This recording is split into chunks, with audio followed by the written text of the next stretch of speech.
HRN listeners. As we celebrate our 15th year, we are deepening our commitment to giving voice to the next generation of food systems storytellers, and we need your help. Our internship and fellowship programs help activate new possibilities for underrepresented and underestimated young people through experiential journalism, audio engineering, and production training. Through these unique programs, HRN helps food equity stewards build essential workforce readiness skills that expand their potential and foster economic mobility. Please consider supporting these critical programs. And with a minimum donation, you can be entered to win a dinner for two at an amazing restaurant in one of 8 cities and tickets to a concert at a great venue in one of those cities. We have incredible partners across the country who have donated, as they also share our passion for helping to educate the next generation of food systems storytellers. Check out heritageradionetwork.org/15 to donate and enter to win today. That's heritageradionetwork.org/15 to donate and enter to win today. And make sure you donate before March 31st. Thank you. I'm Sam Edwards. I'm third generation Cure Master from S. Wallace Edwards & Sons in Surrey, Virginia. We support the Heritage Radio Network because we believe in the cause and what they're doing. They're supporting family-raised livestock, small family farms, certified humane, pasture-raised, antibiotic-free. Basically, we take the products from Heritage Food USA and make them into Serrano-style hams, prosciutto-style hams, bacon, sausage, like my grandfather did. You can find us at surreyfarms.com or virginiatraditions.com.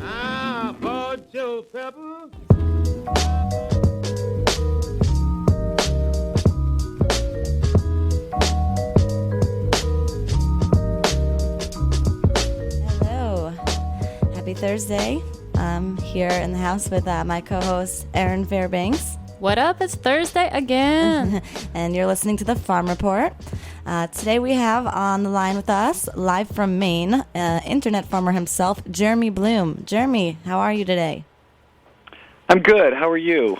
Doing okay, doing all right. I think it's kind of funny. We should tell the listeners, how we came to have you on the show today. It really was just through, social networking and you doing something kind of similar up in Maine that we're doing here today, talking to you on the internet. Yes. So I was wondering if you could tell us a little bit more about what it means to be an internet farmer and what that entails for you. Internet farmer. Well, the Internet Farmer is really more like a niche service of what I've been doing since about 94 when the Internet kind of came along. It's just sort of something that I fell into, and it became my career to be an Internet consultant. And I've been employed, off and on, full-time for here and there, but for the most part it's just been as a consultant under the name, I called it Techvertising. And basically, I guess long story short, I fell in love with food a few years ago after sort of throwing my hands up at the computer one summer and just wanting to get outside. And a friend of mine happened to be a farmer, which I knew nothing about at the time, really. And I went to work on his farm and really just fell in love with everything about it. And as I went down that road, I just realized that, I still like doing websites, and I saw, an opportunity to work with farmers because it was a pretty untapped thing in the world of farming. So I created, sort of a sub area of my work called the Internet Farmer, where I work with farmers to help them sell online or do social networking or just build a basic brochure, kind of whatever they need. And that's a relatively new thing for me, but it's been really great, and it just puts me in the realm of working with farmers, which is really where I get a lot of joy out of things, Cool. So how do farmers know you exist? This service seems like it's a really good fit for someone who's not too internet savvy but is looking to kind of start that process. So how do you find the farmers? How are you reaching out to them? Well, here in Maine, we have an organization called MOFGA, the Maine Organic Farmers and Gardeners Association, and they do a lot of events, so I try to go to those. There's also lots of other Maine-based food organizations that I just get my hands in. I'm involved in the Portland Food Cooperative, which is a new thing. Like, we actually don't have a co-op store here in town, which when I got into all of this, I was like, where's the food co-op in this wonderful little hippie town? But so I found the people who are growing the Portland Food Co-op from scratch, so I'm a big part of that, where I meet a lot of people. There's another organization called Eat Local Food Coalition, and it's basically different people from all the different organizations in the state that sit at one table to sort of just talk about what we're doing and keep everybody's ears open to cool things that are going on. So I really I try to get my name out there really just by taking part in things and trying to raise my hand when a technology thing comes up and just try to sort of be that techie guy that sort of helps the farming world move into that realm, because clearly that's where everybody's going. But I don't really do any advertising or anything like that, which is, my fault in some cases. But I really enjoy doing the work, and a lot of what I really, I'm going for in the future is this project that we call Buying Club Software, which grew out of my work with the Portland Food Co-op, where we buy food as a buying club at the moment because we don't have an actual store. But we, our main focus is getting from local farms and getting from farmers, all over Maine, actually, which isn't always all that local, because getting to the top of Maine I can get down to New Jersey in the same amount of time. Yeah, Maine's a big state. Yeah, Maine's a big state, so you could have that whole local argument. But anyway, the Buying Club software was a project that came out of my work there. And a lot of what I'm doing these days, like, I still do websites, and I'm still working, wanting to work with as many farmers as I can, but I'm more interested in growing this business around Buying Club software that allows groups of people to create their own markets by easily setting up an online product catalog. And there's this process called splits that doesn't exist in most shopping cart software that would really help groups buy on a wholesale basis, which is really what buying clubs are all about. So me and a partner, my partner Matt Hokinson, we created this software out of what we were doing at the Buying Club, and my research showed me that lots of places around Maine and around the whole country might, have use for this. So we decided to make a business of it.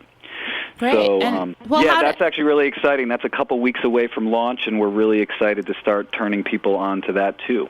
And what role do you see for farmers in that software? Like, how are you working to kind of integrate people who are growing food regionally into that? There's a bunch of different angles. Basically, the software was really made for consumers so that they can create a So let's say I'm a buying club, and I've got my friends, and there's 20 of us, and we want to be able to buy, bulk carrots and bulk flour and whatever from our local farmers so that we can save $1, and farmers, often like to do that kind of business too. So we can make a relationship with the farmer, which is the human part of the whole thing, of course. That doesn't go away with all this online stuff. The human stuff is still there. So you make the relationship, and then I can take this guy, whatever this guy offers as far as a catalog goes, I can create that catalog and then have my group of people use the software to order food. So that was originally what it was made for, but I recently spoke at a organization called Slow Money Maine, which is a Maine branch of the slow money movement going on, where people are investing in their communities through agriculture. And when I gave that presentation, several farmers came up to me afterwards, and they were like, "Oh, well, it's great that this is for consumers, but we can use this too." And I've got a group of farmers who would like to create a catalog and offer it to our local community.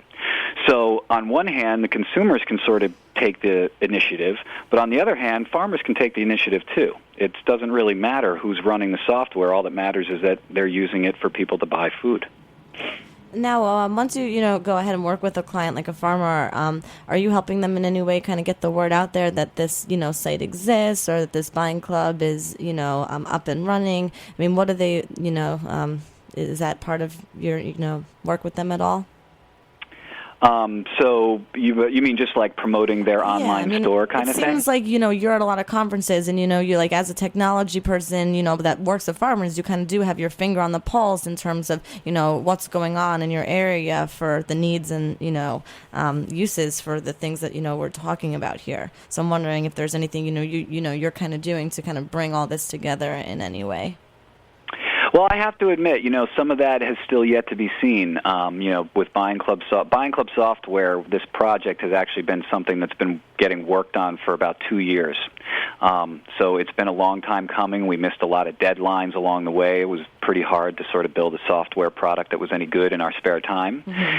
And so, a lot of things like that I've kind of put off until we just sort of get going. But there's a great deal of buzz around it. And so, like, as far as promoting it and tying it all together, like, right now we're really just in the struggle of trying to get a product out and, show people that it works. Mm-hmm. And really what I see happening, in the world in general, I mean, when people find something that works, the word spreads to the right people. Right. So, we're based in New York City, so obviously social networking and using internet technology to communicate and to find out about new stuff is, I think, a pretty big and common part of the day-to-day life, whether it's through your BlackBerry or iPhone or your personal computer.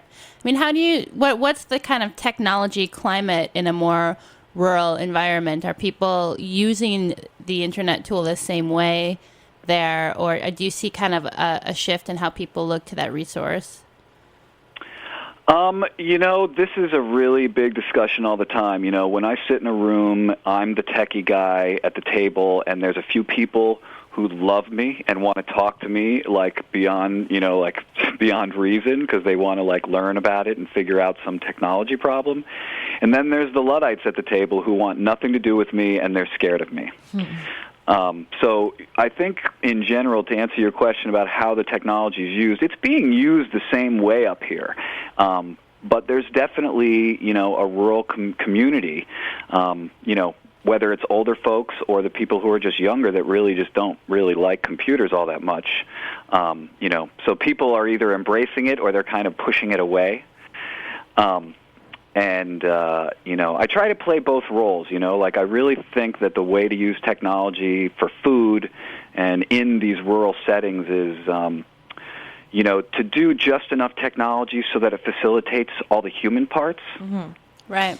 And so, like, what I try not to do, which I think I probably did too much of at first, was I try to just keep the technology simple. And, like, the Buying Club software itself is a tool, and it's a tool for ordering. It allows buying clubs to grow. It allows the facilitation of, like, making a relationship with a farmer that you trust and creating a catalog and letting this group of people order it, which could be anywhere from 10.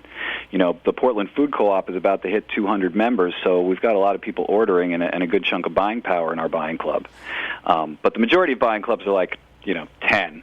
So, like, we've got a lot of people who would be using our service with their iPhones and iPads, but there's a lot of people who, they're still kind of scared that it's online, but they're a lot happier about it because it's better than what we're doing now, which is sort of this messy Google Docs spreadsheet thing that's very difficult to order with so many people. So when you're, talking to farmers to provide them with this software, are you, going out to their farm and kind of seeing their setup? Because it seems like, this is only one step in the infrastructure it takes to, provide the full service, which is, getting that order from the Buying Club software and then whatever it takes to, get the product from the farm to wherever the buyer is.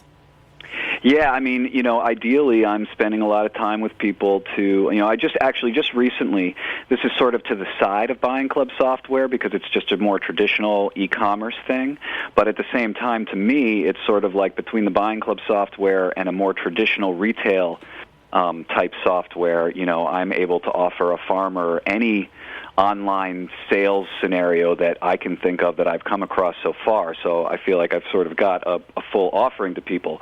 But this recent project, which was written up in the Portland Press Herald up here in Maine, these farmers are 4 farmers out on Cape Elizabeth, which is just off of Portland here on the water. It's a beautiful place with beautiful farms, and they are the closest farms to Portland.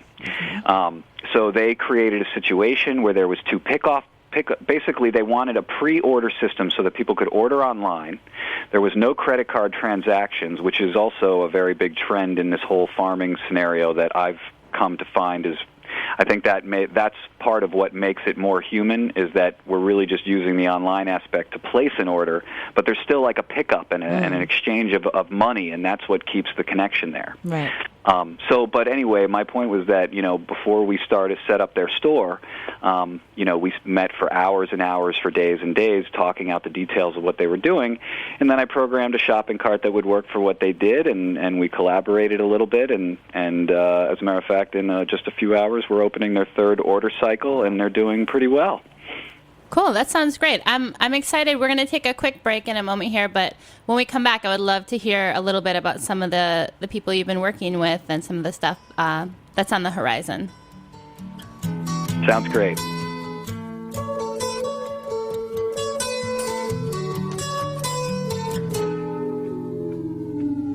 Here comes the sun, here comes the sun, I say it's alright. Darling, it's been a long, cold, lonely winter. Darling, it feels like years since it's been here. Here comes the sun, here comes the sun, I say it's alright.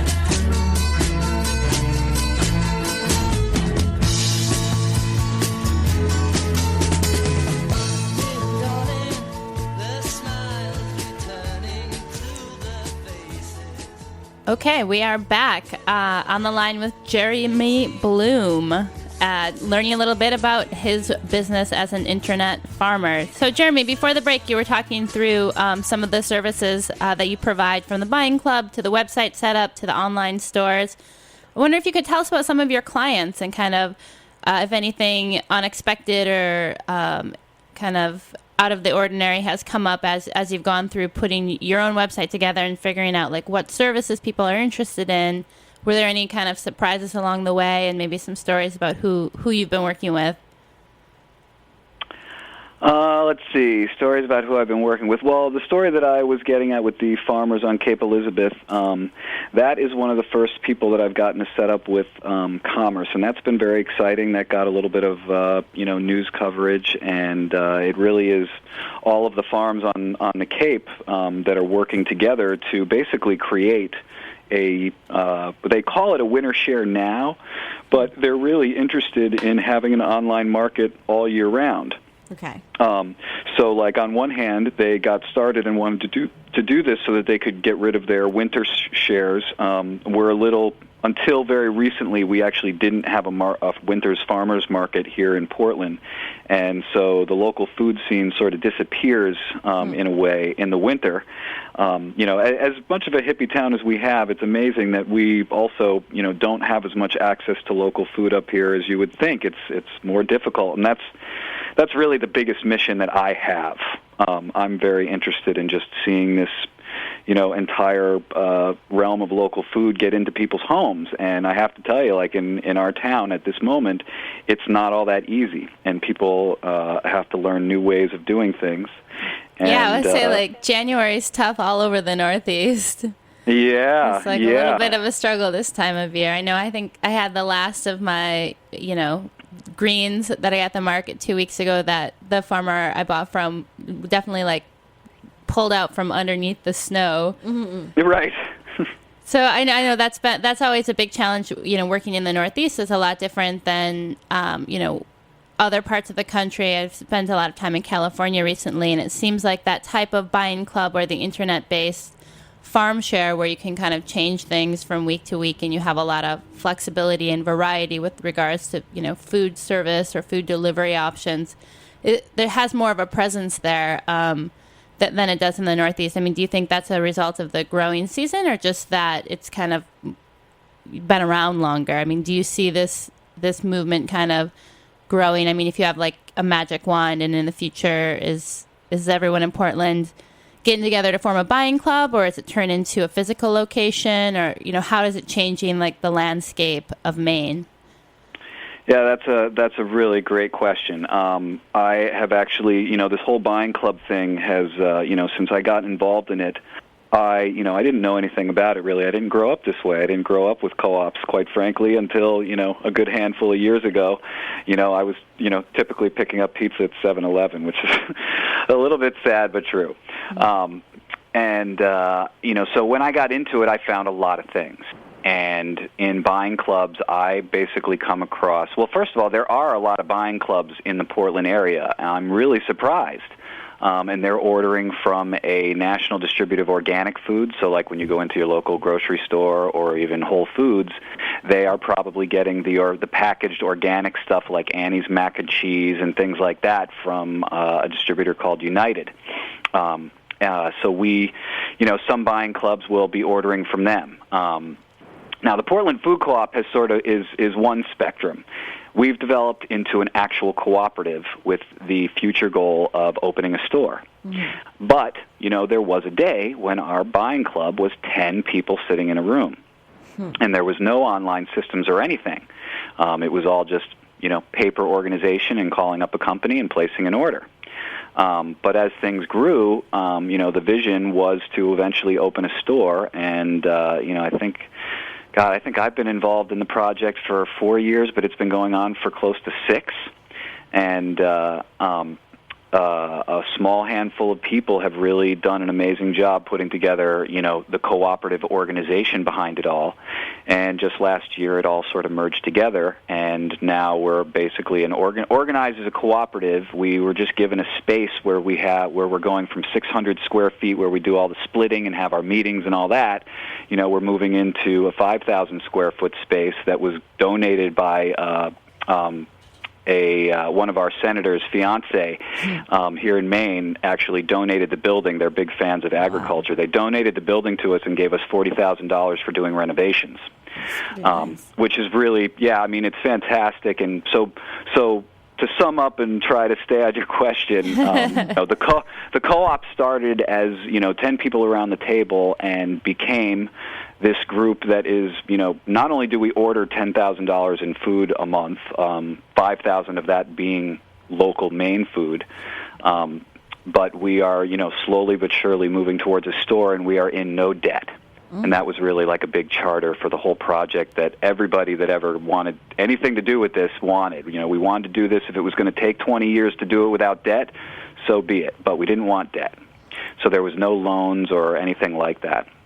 And so there's that aspect, and I think that a lot of buying clubs that I've come across have taken that path, and plenty of them in New York City, I think, have taken that path. There's a few people in New York City that found buying club software probably from just, we had a simple site for it up online for the last couple of years, and some people have found it along the way, and I think Bushwick is in New York. Yeah, we're in Bushwick right now.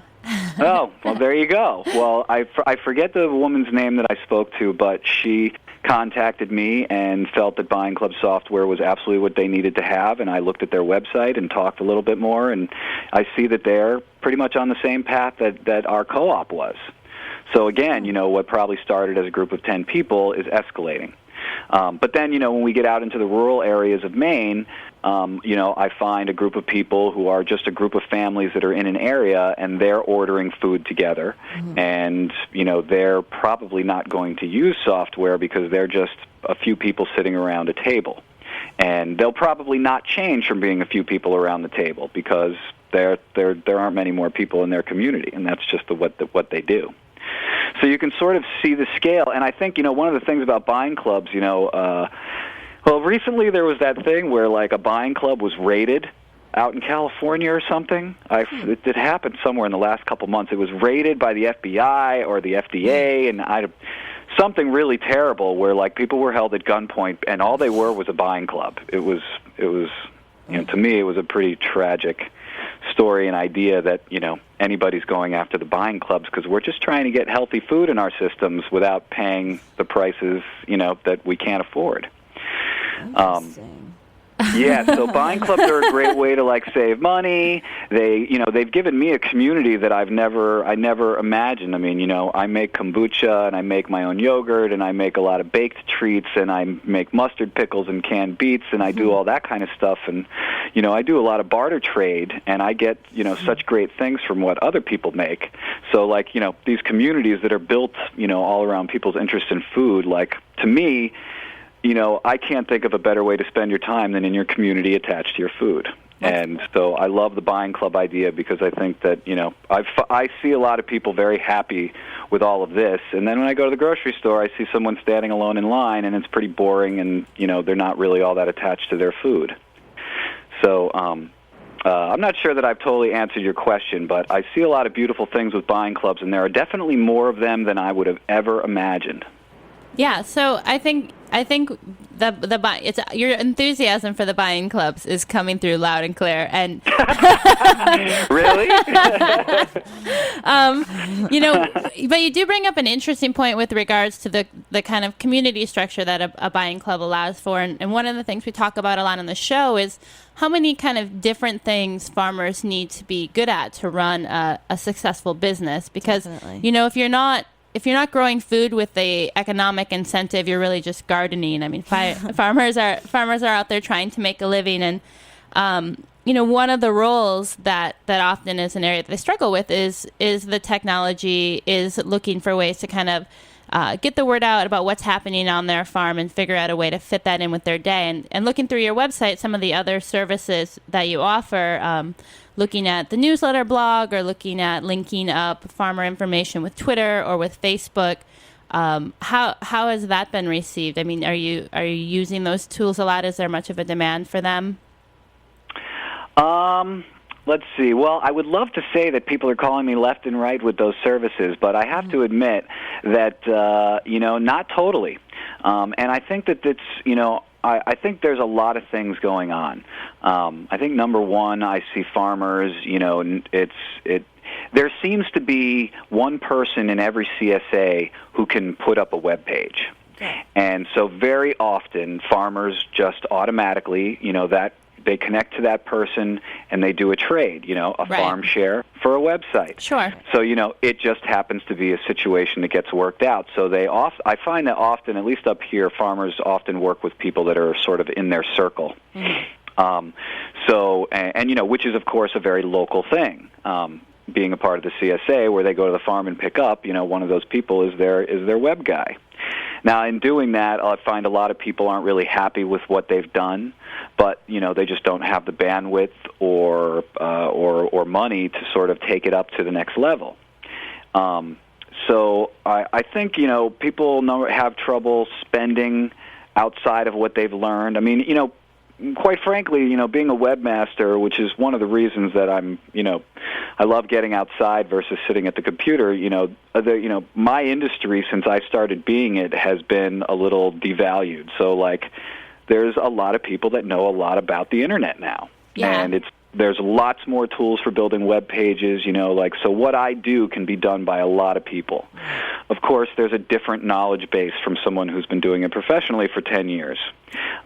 But the bottom line is that somebody can get up a website. So I like to think that a lot of the people that don't talk to me about this, they're sort of into it and they want it, but there's either a language or educational barrier about just exactly how that fits into their day. Mm-hmm.